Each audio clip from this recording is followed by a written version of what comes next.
Anaya Sharma was a rising star. Rohan Malhotra was a corporate king. Together, their secret affair ignited a deadly spiral of power, passion, and betrayal that ended in bloodshed and shook the business world to its core. In the heart of Mumbai's bustling business district, where skyscrapers shimmered against a polluted skyline and dreams were stitched into long working hours, a young woman named Anaya Sharma began her corporate journey. Just 24, Anaya had recently graduated from a top-tier university, carrying with her the hopes of a middle-class family that had sacrificed much to see her succeed. Reserved but determined, she walked into the prestigious offices of Velcronix Technologies for her first day, unaware that her life was about to change forever.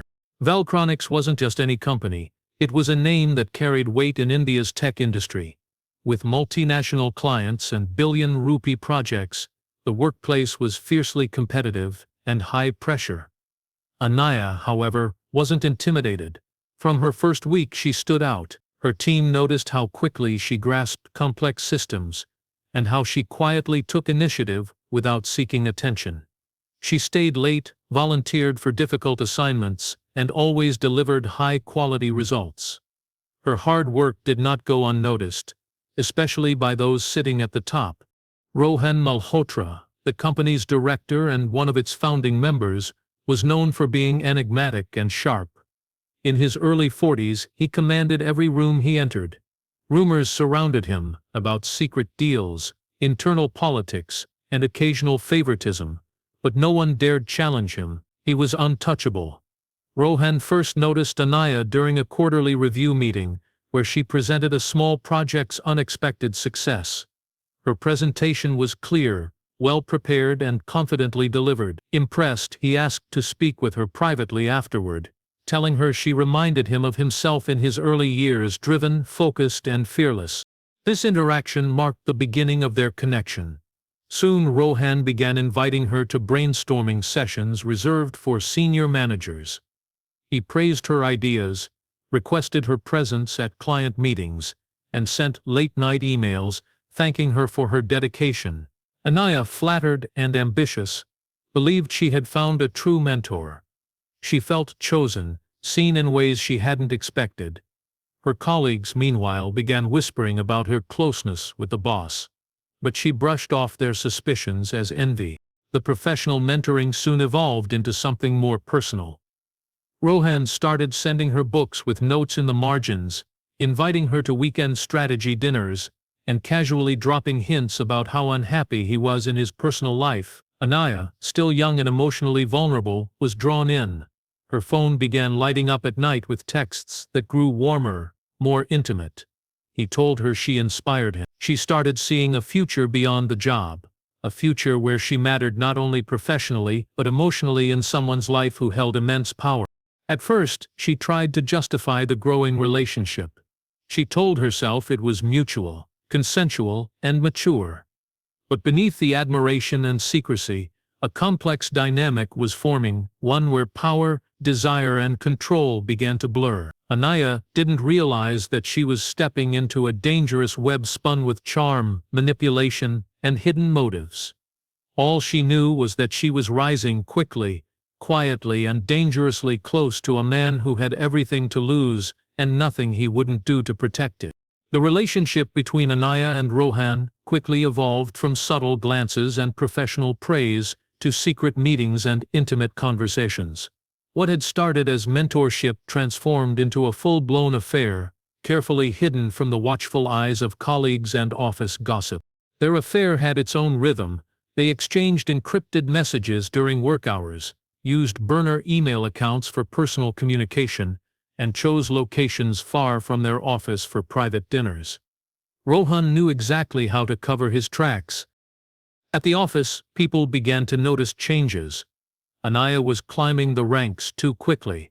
Her proximity to Rohan raised eyebrows, though no one dared confront either of them directly. The whispers grew louder, the looks more pointed. Anaya felt the pressure but clung to the relationship as a lifeline. She believed that eventually Rohan would leave his wife and make their relationship public. He often spoke of an unhappy marriage, of being misunderstood at home, and how he found peace only in her company. But promises were all she ever received. Whenever Anaya asked about the future, Rohan skillfully deflected. He told her to be patient, that timing was everything. She trusted him. She had invested her emotions, her career, and her reputation in this relationship. What she didn't know was that Rohan was carefully managing both worlds, playing the devoted family man in public, while keeping Anaya hidden, useful, and under control.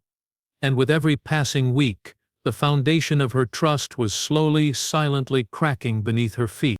The illusion of perfection began to unravel slowly.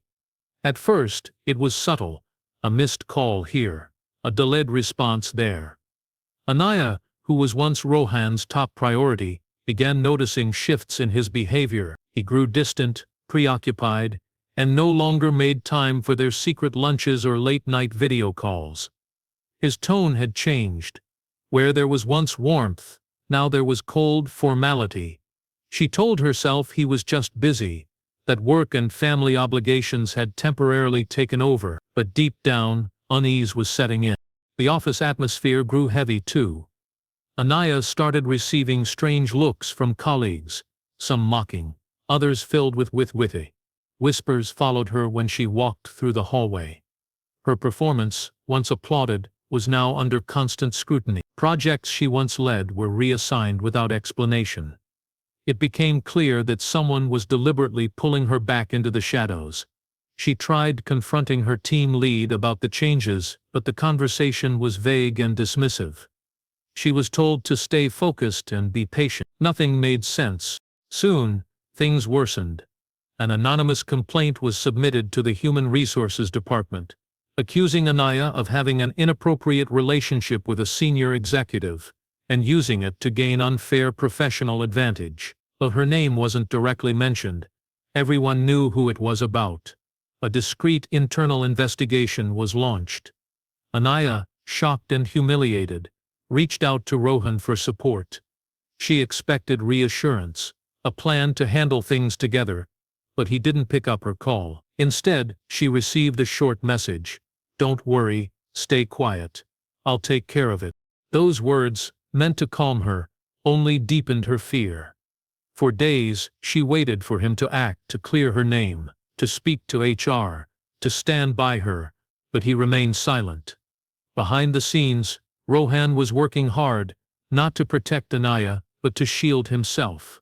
He initiated meetings with board members, crafting a narrative that painted him as the target of a manipulative junior employee who had developed an unhealthy obsession with him. He described her as emotionally unstable, suggested she had taken professional guidance the wrong way, and emphasized the need to distance himself for the company's safety. Anaya had no idea that she was being portrayed this way. Her trust in Rohan remained intact, even as her professional world crumbled. Then, one morning, she received an email from HR. She was being suspended pending the outcome of the investigation. She was asked to surrender her laptop and access card immediately. Her heart sank. She hadn't just lost her job. She had lost the man she believed loved her. At home, she stared at the walls of her tiny rented apartment, trying to piece together what had gone wrong. She thought back to the messages, the gifts, the weekends away, all of it now meaningless. The silence from Rohan felt like a betrayal sharper than any insult. The man who once made her feel powerful had vanished when she needed him most. The cracks had become too wide to ignore, and as she sat alone in the dim light of her living room, Anaya began to understand that this wasn't just heartbreak. This was the beginning of a collapse she hadn't imagined, and the consequences were far from over. The betrayal hit Anaya with a force she hadn't expected. In just a few weeks, her career, reputation, and self-worth had been stripped away. The woman who once walked confidently through glass corridors now avoided the outside world. Her phone buzzed with notifications she didn't dare read. Some from curious ex-colleagues, others from media outlets that had caught wind of the ongoing internal scandal. The investigation hadn't gone public, but whispers had traveled fast. She became the subject of ridicule, gossip, and pity, all while Rohan continued to appear spotless. Despite her confusion, Anaya still clung to the belief that Rohan would fix everything. She reread his earlier messages, trying to find comfort in the words he'd once written, but the silence persisted. Days passed without a single call, not even a text. She began to see clearly. She had been used, not just emotionally, but strategically. Her talent, her loyalty, even her love, had served his needs. And once she became a threat to his spotless image, he discarded her without hesitation. The final blow came when she saw a new employee being welcomed by the company's social media account. A bright young woman in a department Anaya once led. The caption praised her for fresh ideas and promising leadership potential. She recognized the script. It was the same praise Rohan once used for her. In that moment, Anaya realized she had been replaced, not just in the office, but in Rohan's web of charm and manipulation. Rage slowly took root in place of sorrow. Anaya felt humiliated, not just by Rohan but by herself, for trusting him, for believing the lies, for sacrificing everything. She replayed that time together in her mind, trying to pinpoint where it all shifted. But the truth was bitterly simple. The power dynamic had always been uneven. He had controlled the narrative from the beginning, and she had believed she was in love, when in reality she had been caught in a game she never understood. But she wasn't entirely helpless. Unknown to Rohan, Anaya had kept records. Voicemails, emails, even screenshots of their chats, all saved in a secure drive she created during the early days of their relationship, when she feared things might one day fall apart. At the time it was more emotional insurance than anything else. Now it was proof. Her thoughts turned from heartbreak to revenge. Not violent or impulsive, but calculated. She began to organize everything, sorting through timelines, assembling messages, and noting the dates of meetings and trips. Every lie, every promise, every gift was documented. She wasn't sure yet what she'd do with it, but she knew she couldn't stay silent. She had nothing left to lose. Anaya drafted a letter to the company's ethics committee, attaching redacted samples of her evidence. She didn't send it yet. Part of her still hoped for some closure, an apology, or even a confession. But deep down, she knew Rohan wouldn't offer either. Men like him didn't surrender. They controlled, they silenced, and they erased the women who threatened their power. But Anaya was no longer the quiet girl he met on her first day. Something inside her had shifted. The betrayal had burned away her innocence, leaving behind a woman who understood exactly what had been taken from her, and what she might be capable of doing in return. Anaya waited for days before requesting the final meeting. Her mind had transformed into a storm of quiet fury, each thought colder and more calculated than the last. She convinced herself it wasn't about revenge. It was about closure, about making Rohan look her in the eyes one last time and forcing him to acknowledge what he had done. After all the lies, the humiliation, and the silence, she wanted to confront him not with tears but with truth. And yet beneath her controlled demeanor, something darker was taking shape, something irreversible. She messaged him late one evening, careful in her wording. She told him she understood everything now, that she wasn't angry, only disappointed, and that she wanted to meet for coffee. Just once. No drama, no accusations, just a goodbye, face to face. He took the bait. Perhaps it was arrogance, perhaps guilt, or maybe just curiosity. He agreed, suggesting a small cafe on the edge of the city, a place they had once visited during the early days of their secret relationship. Anaya knew it well. On the morning of the meeting, she dressed carefully in a modest professional outfit. She wore no makeup and kept her expression blank. In her handbag, she placed a small kitchen knife wrapped in cloth. Alongside it, she tucked in a pocket-sized voice recorder already switched on. Her heart beat steadily, almost too calmly. She wasn't scared. She wasn't nervous. She felt as though she had already crossed the line in her mind. Everything that would follow was just execution.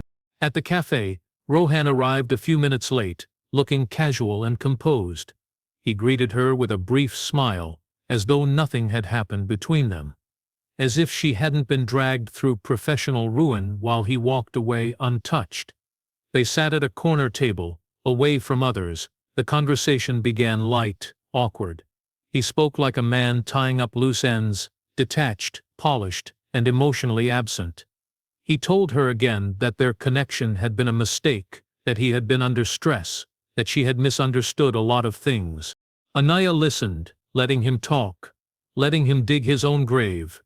Then with precise calm, she asked him if he remembered the trip to Singapore, if he recalled the emails, the voice notes, the promises. He blinked, his expression tightening.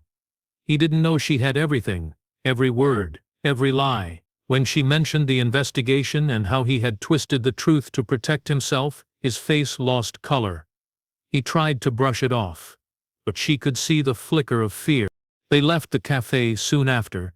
He walked toward his car in the parking lot, speaking quickly, perhaps trying to salvage control. She followed behind him, silent, with her fingers clenched around the knife hidden in her bag. And then, without a word, she stepped forward and stabbed him. Once, twice, then again. He collapsed onto the pavement, gasping. Bystanders screamed and called for help. Anaya dropped the knife, took a step back, and sat down on the curb, expressionless. When the police arrived, she didn't resist. She simply handed them the voice recorder and whispered, "It's all on there." Her fate was sealed, but so was the truth. The trial began just weeks after Anaya's arrest, and from the start, it became one of the most sensationalized cases in recent memory. News channels, social media platforms, and tabloids devoured the story. A young, intelligent woman turned murderer, her hands stained with the blood of a powerful corporate boss. Public opinion split instantly. Some labeled her a cold-blooded killer who couldn't handle rejection. Others saw her as a victim of emotional exploitation, betrayed and discarded by a man who held control over every part of her life. But one thing was clear: this was not a simple story of love gone wrong. It was about power, silence, and what happens when both are abused. In court, Anaya sat quietly, always dressed in plain clothes, her eyes steady and unwavering. She didn't cry, she didn't plead. But when it was her turn to speak, she told the entire story with brutal honesty. She laid out the timeline of events, backed by hundreds of emails, text messages, voice notes and photos.